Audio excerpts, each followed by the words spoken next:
Definição de objetivo.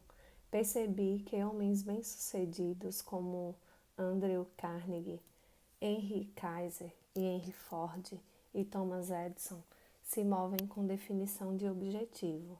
Geralmente, qualquer grande líder, quando diz a um de seus subordinados para fazer alguma coisa, diz a ele não só o que fazer, mas também quando fazer, onde fazer e por que o fazer.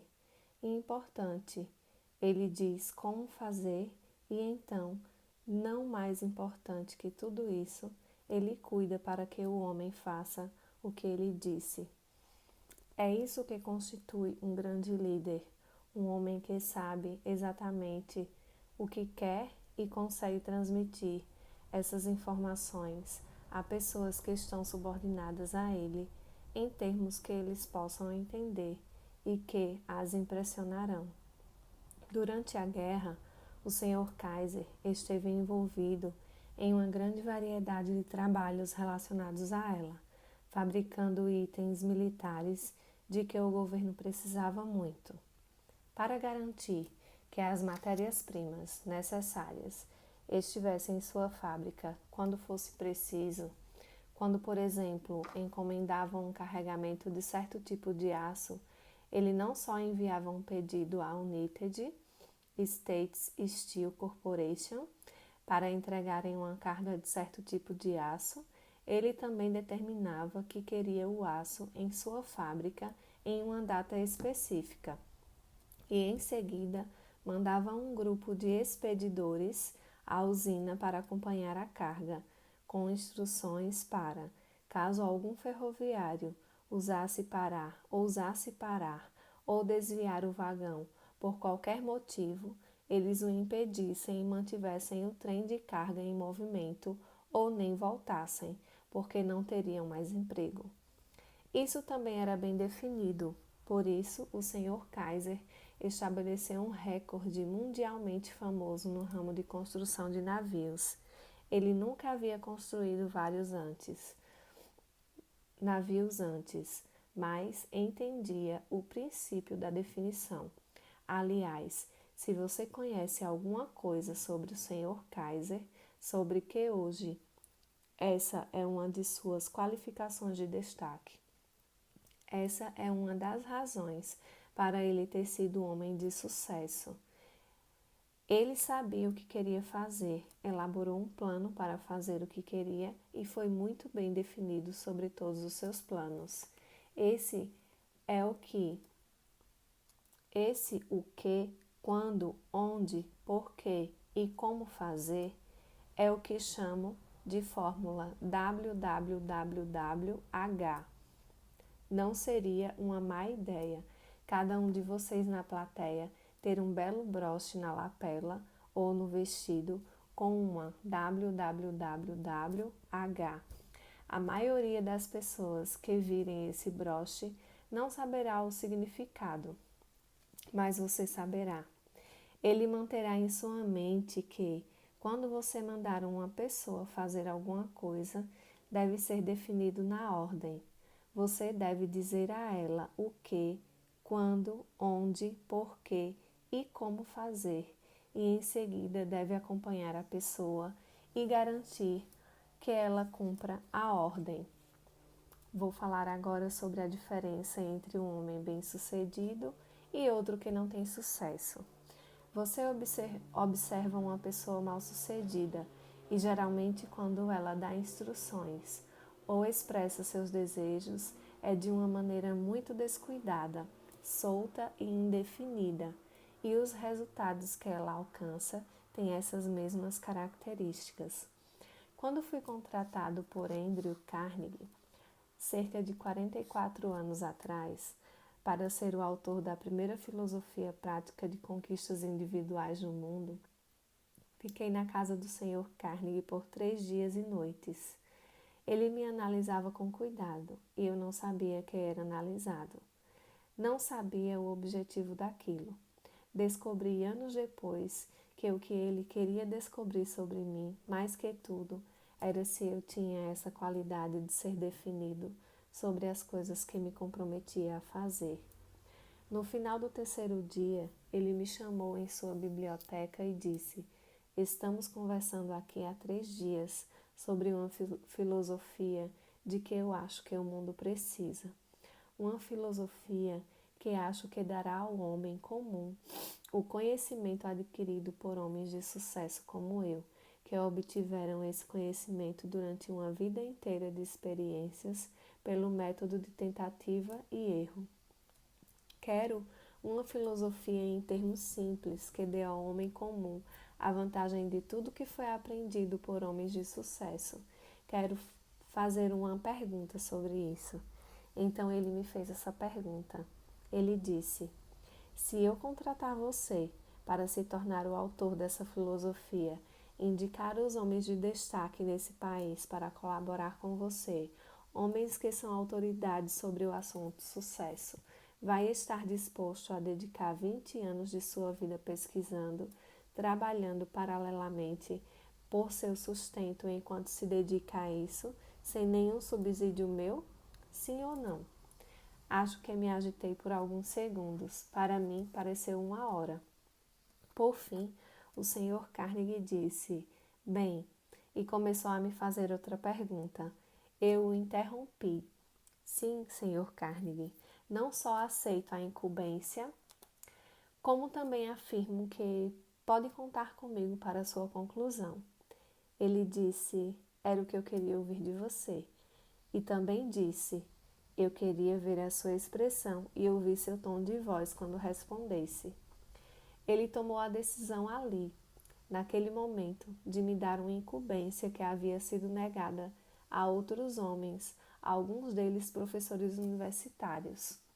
Ele disse que quando fez a mesma pergunta a esses homens, o tempo de reação até a resposta variou de 3 horas a 3 anos, e alguns nunca responderam. Ele queria alguém capaz de ser definido, que pudesse decidir, tendo em mãos todos os fatos, se faria ou não alguma coisa. Quando lancei a Golden Rule Magazine no dia do armistício de 1918, não tinha capital para isso. Tinha estado a serviço do presidente dos Estados Unidos durante toda a guerra. A escola, da qual eu era presidente e proprietário, havia se desintegrado totalmente em consequência da guerra. Mas eu queria publicar uma Golden Rule Magazine. Tinha pensado nisso durante muitos anos. Acreditava que havia chegado a hora de o público receber uma revista desse tipo. Tudo de que precisava era de um pequeno detalhe. $100.000 para começar, só isso. Se eu tivesse ido a um banco pedir um empréstimo de 100 mil, provavelmente eles teriam apertado um botão secreto e alguns brutamontes teriam me agarrado e entregado à polícia, porque iriam pensar que eu era maluco. Então, eu não poderia levantar um empréstimo de 100 mil de fontes privadas, porque o que tinha a oferecer como garantia era intangível. Então, elaborei um plano para obter esse dinheiro, ou seu equivalente, e só levei 3 dias para ter a quantia em mãos. Antes de abordar o homem a quem pretendia dar o privilégio de me emprestar esses $100.000, sentei na frente da máquina de escrever e redigi o editorial que pretendia publicar na capa da revista, como se já tivesse o dinheiro. Encerrei o editorial dizendo que preciso de $100.000 pelo menos para iniciar esta revista. De onde virá o dinheiro, eu não sei, mas uma coisa eu sei: publicarei e distribuirei ainda este ano. Isso foi muito definido. Levei o editorial a um gráfico muito rico, o senhor George Williams de Chicago. Deixei que ele me convidasse para almoçar no Athletic Club de Chicago. Permiti que gastasse $3,85 em um almoço que não comi nem toquei. Enquanto isso, eu conversava e contava a ele sobre a revista. E quando pensei ter dito tudo o que ele precisava saber, peguei o editorial e entreguei a ele. Quando leu a conclusão sobre eu não saber de onde viria o dinheiro, ele disse: gosto da sua ideia, gosto de você. Gosto de você há muito tempo e acho que é capaz de fazer esse trabalho. Traga o original, eu imprimo a revista, nós a colocaremos nas bancas e a venderemos. E quando for vendida, eu recuperarei o meu dinheiro primeiro e se sobrar alguma coisa, pode ficar para você. E foi assim, senhoras e senhores, que a Golden Rule Magazine foi lançada. Ela alcançou a circulação de mais de 500 mil exemplares nos primeiros 6 meses e apurou no primeiro ano um lucro líquido cobertas todas as despesas de 3 bilhões, 3 dólares e 150. Mais tarde, quando eu escrevia editoriais para a revista de Bernard McFadden, contei essa história e ele disse: Rio, conheço você há muito tempo e tenho um grande respeito por sua capacidade, mas tem alguma coisa errada nesses valores. Você não devia ser bom em matemática quando estava na escola, porque sei que para lançar uma revista nacional com alguma garantia de que vai conseguir mantê-la, precisará ter pelo menos 1 milhão de dólares. E mesmo assim, as chances de não recuperar nada desse dinheiro são de 50%, mais ou menos. Bem, quase morri de susto quando descobri que tinha feito algo que era considerado impossível. Ainda bem que eu não sabia disso antes de começar. Muitas pessoas, senhoras e senhores, nunca se comprometem com o que gostariam de fazer por medo de não conseguir, ou esperam que todas as circunstâncias sejam perfeitas para começar. Você sabe que, se esperar até todas as circunstâncias serem perfeitas para realizar algo que está planejando, talvez durante muitos anos nunca irá começar nada, porque as circunstâncias nunca serão perfeitas. Se quer muito fazer alguma coisa, reúna todas as informações possíveis, providencie todo o equipamento disponível que você já tem e comece a fazer o que pode neste momento. Por mais estranho que pareça, é provável que, enquanto estiver usando as ferramentas que você tem em mãos, sejam elas quais forem, outras melhores, às vezes milagrosamente, sejam colocadas a seu serviço.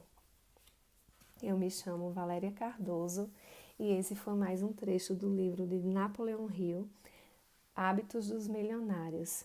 Eu espero que tenha entendido que, independente das circunstâncias, só comece a fazer algo por você, defina seus objetivos e comece a fazer algo com o que você tem hoje mesmo. Você é um ser merecedor de tudo, lembre-se disso. Não deixe para amanhã o que você pode fazer hoje. Comece com o que tem, só comece. Gratidão, gratidão, gratidão.